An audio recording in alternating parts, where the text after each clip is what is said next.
السلام عليكم. كنتمنى ان شاء الله تكونوا مزيانين وتكونوا احسن الاحوال. اليوم غنحضر معكم سلطه ديال الصيف بطريقه سهله. هنا عندي 2 حبات ديال الجزر، عملتهم في الماء وعملت القليل ديال الملح وعملتهم في الماء حتى غلاو مزيان، وضفت عليهم الرز والبيضه كيف ما كتلاحظوا. هنا غنحضروا المايونيز بطريقه سهله. هاد السلطه هادي كتحتاج فصل الصيف، خصوصا اننا كتجينا صعيبه باش نعملوا الاكل يعني بزاف. هاد السلطه هادي كنحتاجوها كشكل يومي بطريقه سهله ومبسطه، فكنتمنى ان شاء الله تنال الاعجاب ديالكم. كنضيفوا هاد البيضه اللي كتلاحظوها. هاد المايونيز كتحضر بطريقه سهله وبدون معاناه. كنعملوا الخليل القليل من الخل،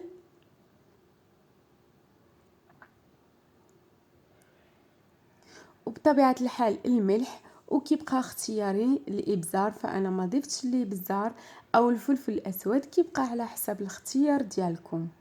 بالنسبه للنكهات فبامكانكم تضيفوا بودره الثوم او الثوم او نكهات بحال صوص صويا او الحر، كيبقى على حسب الاختيار ديالكم.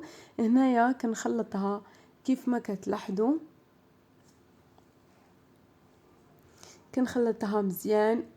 وهنا كنبقى نضيف ليها الزيت العادي. الزيت كيبقى على حسب السمك ديال المايونيز، كاين اللي كيبغيها خفيفه وكاين اللي كيبغيها ثقيله، على حسابكم نتوما وعلى حساب العدد ديال الناس اللي باغيين هاد المايونيز هادو. فاذا كان العدد قليل فبامكانكم تعملوا بيضه وحده بحال اللي عملت انا.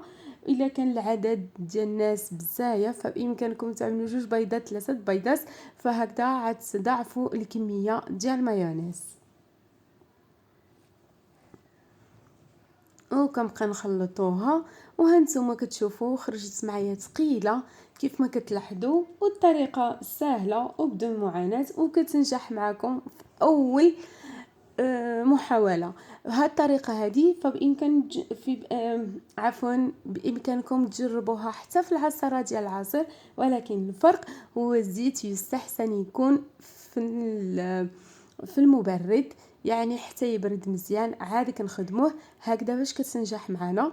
هنا عندي هاد شويه ديال الفطر، بغيت نعملو حتى هو في السلطه، كيبقى اختياري. بغيتو ضيفوه، بغيتو تستغناو عنه يعني كتستغناو عليه، ماشي مشكل. المهم انا نعطيكم بعض افكار اللي تقدروا تضيفوهم في هاد السلطه هادو، حتى هما كيعطيو نكهات صراحه مزيونه بزاف.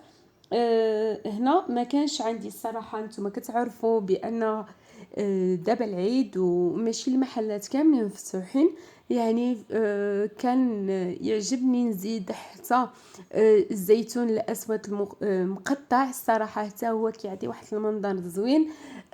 ما ضفتوش، بامكانكم يعني تضيفوه. الا كان عندكم فواكه البحر بحال كالامار او الجامبا، حتى هي بامكانكم تضيفوها. بامكانكم تضيفوا حتى شرائح ديال الدند المدخن او دند فومي، حتى هو كيعطي واحد النكهه مزيونه. حتى المكعبات ديال الجبن حتى هي كتعطي واحد المذاق. المهم انا كنعطيكم اختيارات، بغيتو تضيفوها وبغيتو تستغناو عليها. المهم كنضيف هاد الرز بعد ما غسلته بالماء البارد هكذا، باش الحبات كيبقى كل حبه بوحديتها وما كيجيش معجن، ويقدر يبرد معايا دغيا. هاد الكميه هذه الصراحه كتحتاج 3 ديال الناس، بغيتو تزيدوا كتر زيدوها ماشي مشكل. هنا كنخلطوا الكل، وكيف ما قلت لكم الكميه كتبقى على حسب العدد ديال الاسره ديالكم.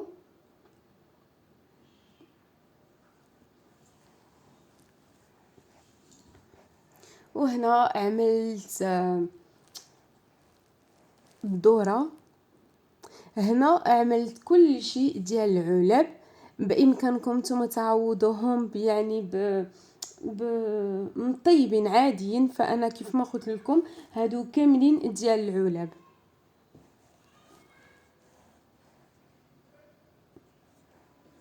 وهنا خديت بيضه مسلوقه وقطعتها قطع كيف ما كتلاحظوا، قطع صغيره، وحتى هي خلطتها كيف ما قلت لكم، يعني قطعه وحده ماشي جوج. بامكانكم تزيدوا حتى بطاطا مسلوقه تزيدوها، فانا عملت فقط الجزر.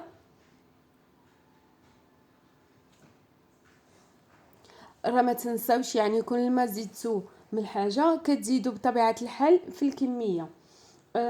هنا عندي عملت العلبه ديال التون. بامكانكم تعملوها، بامكانكم تستغناو عليها. عملت لا القليل ديال الزيت ديالها باش تجي شويه مزيته.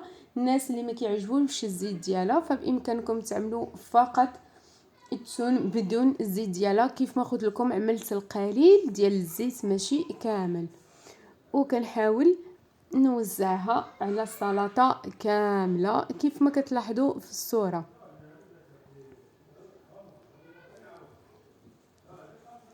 هنا كيبقى الاختيار ديالكم، فبامكانكم يعني هاد السلطه هذه تزيدوا لها شويه ديال الملح وتزيدوا لها شويه ديال الخل وتخليوها هكذا، او تضيفوا لها المايونيز. بالنسبه لي فانا خلطتها بالمايونيز عليها. بغيت نشارك معكم، بغيت كيف ما قلت لكم كيبقى لكم الاختيار، اما تاكلوها هكذا او لا تاكلوها بالمايونيز. انا كيف ما لاحظتوا دقت واحد شويه جاتني مسوسه عليها، ضفت عليها القليل من الملح. وهنا انا كنحب النكهه ديال السحتر او الزعتر، فهو رقيق بزاف الصراحه، كيجي منسم وفي نفس الوقت عنده واحد الطعم مزيون. الناس اللي ما كيبغيوش السحتر فبامكانكم تستغناو عليه. المهم كيف ما قلت لكم انا كنقول لكم الحاجات اللي عملت، فانتوما كيبقى لكم الاختيار، اما تعملوها او تستغناو عليها. هنا ضفت القليل من المايونيز كيف ما كتلاحظوا، وكنخلط. ما كنعملش مايونيز كامله هكذا باش ما تخلي لي شي واحد النكهه قويه ديال المايونيز. كنعمل القليل من المايونيز وكنخلط. الى عجبني هذا الخليط هذا كنكتفي بالقدر ديال المايونيز. يعني كيف ما قلت لكم المايونيز كنعمل شويه بشويه، ما كنعملش بزاف. هنا كيبقى لكم كيف ما قلت لكم الاختيار، اما تكتفيو بالخل والزيت او بالمايونيز. هنا المذاق ديالها روعه، خصوصا انها في الفصل ديال الصيف. عرفتوا قيسها، كنتمنىكم تقيسوها وتقولوا لي الراي ديالكم. فهاد السلطه هذه سهله واقتصاديه، فكنتمنى ان شاء الله تجربوها وتقولوا لي عليها.